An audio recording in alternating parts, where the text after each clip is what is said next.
আগামীকাল অনুষ্ঠিত হবে চুনারুঘাট ও মাধবপুর উপজেলা পরিষদ নির্বাচন। এরই মধ্যে নির্বাচনের সকল প্রস্তুতি সম্পন্ন করেছে নির্বাচন কমিশন।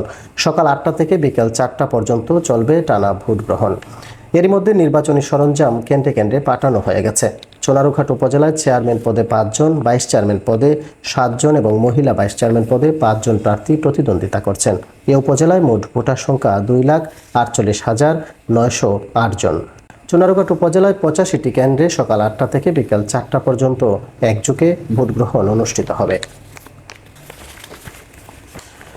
অন্যদিকে মাধবপুর উপজেলা পরিষদ নির্বাচনে চেয়ারম্যান পদে প্রতিদ্বন্দ্বিতা করছেন 3 জন, ভাইস চেয়ারম্যান পদে 6 জন এবং মহিলা ভাইস চেয়ারম্যান পদে 4 জন প্রার্থী।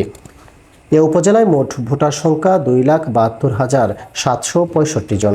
ভোট কেন্দ্রের সংখ্যা 93টি। এদিকে নির্বাচন কমিশন সূত্র জানায়, উপজেলা দুটিতে 178টি ভোট কেন্দ্রের মধ্যে 32টি কেন্দ্রকে ঝুঁকিপূর্ণ হিসেবে বিবেচনা করা হচ্ছে। সর্বোচ্চ 26টি ঝুঁকিপূর্ণ কেন্দ্র চুনারুঘাট এবং মাধবপুরে ঝুঁকিপূর্ণ কেন্দ্রের সংখ্যা 6টি। এসব কেন্দ্রে বাড়তি নিরাপত্তা ব্যবস্থা নিশ্চিত করার পরিকল্পনা নিয়েছে নির্বাচন কমিশন।